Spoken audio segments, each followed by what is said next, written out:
Welcome to Prajagalam. నేను మీ దండపాటి కోటేశ్వరరావు. పూర్వజన్మ సుకృతమో లేకపోతే ఈ జన్మ పాపమో ఒక్కోసారి ఉంటుంది అన్నమాట.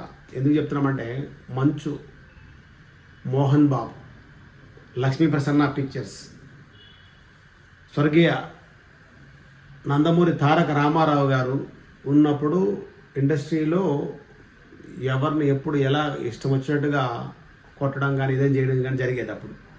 ఎందుకంటే నేను కూడా ఆయనతో సినిమాలు చేయడం జరిగింది శ్రీహరి గారు ఉన్నప్పుడు. అట్లాంటి మోహన్ బాబు గారి జీవితం ఈరోజు 70 ఏళ్ళ పైబడిన వ్యక్తి కంప్లైంట్ ఇచ్చుకొని కొడుకుల దగ్గర ఇప్పటి వరకు తెచ్చుకున్న కీర్తి ప్రతిష్టలు పోయే పరిస్థితి వచ్చిందంటే దానికి కారణం ఏంటంటే మనం ఇంతకు ముందు చేసిన పాపాలు పుణ్యాలు ఈ జన్మలోనే జరుగుతాయని అంటారు కదా, అది నిదర్శనం. ఎప్పుడు ఎవరి మీద ఒకరి మీద అరడమో లేకపోతే ఎవరి మీద ఒక అబండం వేయడమో ఆంధ్రప్రదేశ్ రాజకీయాల్లో ఎంతో అంటే 2014లో బైఫర్కేషన్ అయినాక ఆ 5 ఏళ్ళలో ఎంత ఇబ్బంది పెట్టారో ప్రభుత్వానికి. మళ్ళీ 2019 నుండి 24 వరకు వైసీపీకి అనుకూలంగా మాట్లాడి మాకు ఫీజు రియంబర్స్మెంట్ రాలేదని చెప్పి రోడ్డుకెక్కి ఇన్ని చేసి ఆ తర్వాత ఎన్టీఆర్ టీడీపీలోకి వెళ్ళి చాలా మటుకు చేసి మళ్ళీ రాజ్యసభ సీటు మళ్ళీ చంద్రబాబు గారు తీసుకొని హెరిటేజ్ నాదే అని చెప్పడం 1 కాదు 2 కాదు, ఆయన కుటుంబంలో జరిగినవి అన్నీ చెప్పుకుంటూ పోతే ప్రత్యక్ష సాక్షి మా విషయంలో అంటే నేను కూడా ఉన్నాను. ఒక అల్లర్ పోలీసు షూటింగు ఓపెనింగ్ అన్నమాట. ఇక్కడ తిరుపతిలో నారాయణాద్రి ఎక్స్ప్రెస్ ఎక్కాలి.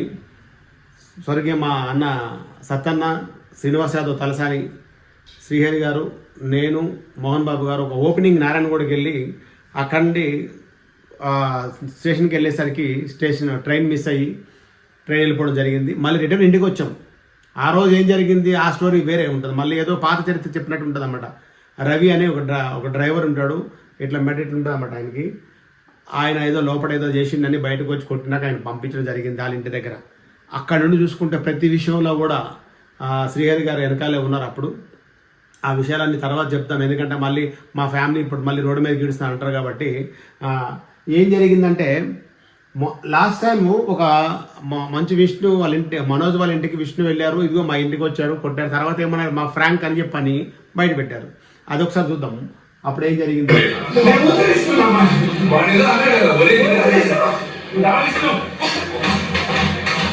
ఇది ఇళ్ళకి వచ్చి ఇలా కొడుతుంటారండి మా వాళ్ళని బంధువుల్ని. ఇది సిచ్యువేషన్ అండి. ఇది అప్పుడు ఏమన్నారు ఫ్రాంక్ అన్నారు. మా ఫ్రాంక్ అది ఫ్రాంక్ వీడియో అన్నారు. అప్పుడు కొట్టుకున్నారు. ఆయన మా మనోజ్ కూడా ఇట్లా ఇళ్ళకి వచ్చి కొడుతున్నారు. ఇప్పుడు ఏం జరిగిందన్నా ఎవరిని కొట్టారు? అసలు మోహన్ బాబు గారిని మనోజ్ కొట్టారా, లేకపోతే విష్ణుని కొట్టారా, లేకపోతే లక్ష్మీప్రసాద్ ఎక్కడ ఉంది? ఇక్కడ ఆస్తుల పంపకాలేంటి? ఎవరిది? ఇప్పుడు ఎప్పుడు చూసినా ఏ కుటుంబంలో కూడా ఆస్తుల విషయానికి వచ్చేసరికి గొడవలు జరుగుతాయి. ఎవరి కాళ్ళ మీద సంపాదించుకున్న ఆస్తుల మీద ఎప్పుడు రావు. తల్లిదండ్రులు తాతల ఆస్తులు మాత్రం కంపల్సరీ కావాలి, లేకపోతే గొడవలు. ఎందుకంటే నీకు చేత కాదు కాబట్టి సంపాదించుకోవడం అడుగుతాం. ఓకే, ఇప్పుడు ఏం జరిగింది చూడండి. మళ్ళీ పోలీస్ స్టేషన్కి ఎట్లా వచ్చిండు ఆయన, మళ్ళీ హాస్పిటల్కి ఎలా వెళ్ళిండు, మనోజ్ పరిస్థితి ఏంది, అసలు ఆ కుటుంబ పరిస్థితి ఏంది, ఏం జరుగుతుంది అసలు. మళ్ళీ మోహన్ బాబు నేను ఒక సిపికి ఒక లెటర్ రాశారు, నాకు ప్రాణహాని ఉంది అని. ఎందుకు అంత 10 మందికి నేను సమాధానం చెప్తాను, 10 మంది నేను పంచాయతీలు చేస్తాను, అసలు నేను మొత్తం అన్ని 2 స్టేట్లలో మాకు ఆడిందే ఆట పాడిందే పాట, మేము జగన్మోహన్ రెడ్డి గారి వియంకులము అది ఇది అని చెప్పి ఏదో ఆయన చాలా ఇదిగా ఉండేవాడు. అప్పుడు నుండి ఎన్టీ రామారావు గారు అప్పటి నుండి కూడా వాళ్ళ ఫ్యామిలీ కొంచెం అందరూ గౌరవించేవారు, ఎందుకంటే because of only NT Rama Rao. అయితే మోహన్ బాబు గారు ఆర్టిస్ట్ కళాకారుడు విషయంలో ఆయన నెంబర్ 1, దానికి ఎటువంటి డోకా లేదు. ఆ విషయంలో మనం ఎవరు మాట్లాడకూడదు. కానీ వాళ్ళ ప్రవర్తన, ఎందుకంటే అప్పుడు పెదరాయుడు సినిమాలో జయంతి గారికి కూడా కొట్టడం జరిగిందని చెప్పి అప్పుడు అన్నారు. ఆమె కూడా ఏడ్చుకొని చెప్పడం జరిగింది అన్నారు. అట్లా చాలా మందికి జరిగింది మోహన్ బాబు గారి విషయంలో. ఈరోజు మోహన్ బాబు గారి పరిస్థితి ఏంటి?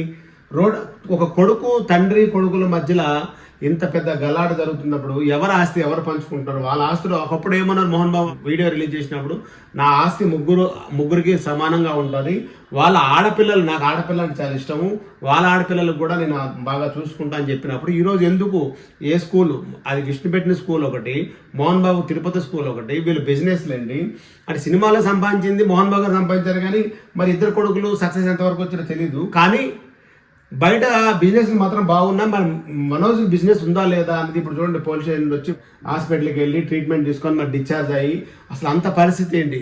ఒక సెలబ్రిటీ అన్నప్పుడు మాకు కొంత ఎంతైనా అభిమానులు ఉంటారో లేకపోతే బయట ప్రేక్షకులు ఉంటారో మాకు ఆపోజిట్ వర్గం ఉంటుంది, వాళ్ళు మా మీద నిందలేస్తారు, లేకపోతే ఎప్పుడు మా మీద మా కుటుంబం మొత్తం ట్రోల్ వేస్తారని చెప్పి కోర్టు కూడా వెళ్ళడం జరిగింది ఇలాంటి వాళ్ళు. మరి అలాంటి పరిస్థితి ఈరోజు మళ్ళీ ఎందుకు మోహన్ బాబు గారు కల్పించుకుంటున్నారు ఈ వయసులో? అంటే ఈ వయసు ఇంత పెద్ద, అంటే 75 పైన ఉంటాయి అనుకుంటానికి, ఈ వయసులో ఇంత దారుణంగా పాపం ఆయన ఇబ్బంది పడే పరిస్థితి కొడుకులు ఎందుకు తెస్తున్నారు?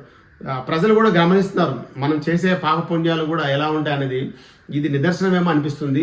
దయచేసి ఇంకొకసారి మీ కుటుంబ వ్యవహారం మీ వరకు ఉంటే పర్లేదు, బయట కోర్టుకు పోలీస్ స్టేషన్కి పోయినప్పుడు మాలాంటి వాళ్ళు కాదు ప్రతి ఒక్కరు సోషల్ మీడియాలో కూడా దాన్ని మాట్లాడతారు.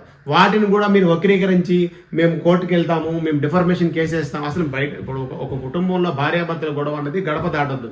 గడప దాటినాక ఆ వీధి వాళ్ళు అడుగుతారు, ఆ వీధి దాటి పోలీస్ స్టేషన్ పోతే అందరూ అడుగుతారు. అదే పరిస్థితి మీ కుటుంబం లోపల ఉంటే మా ఎవరికి ఎటువంటి ఇబ్బంది ఉండదు. ఒకసారి బాగా ఆలోచించండి. ఇది మోహన్ బాబు గారి లైఫ్ స్టైల్. కొంటూ పోతే ఒక 2 hours పడుతుంది. నేను 94 మేజర్ దగ్గర నుండి ఆయన దగ్గర ఉన్నాం కూడా మాకు తెలుసు. నేను చాలా సినిమాలతో ఆయనతో పాటు శ్రేయర్ గారితో పాటు ఉన్నాను. అందుకొరకు చెప్తున్నాను, ఆయన స్టోరీ మొత్తం తెలుసు. కానీ ఈ టైంలో మనం ఆ ఫ్లాష్ బ్యాక్లు చెప్పడం కూడా బాగోదు, అందరికీ తెలిసినవే. నేను మీ దండుబాటి కొట్టేసి అందరికీ నమస్కారం.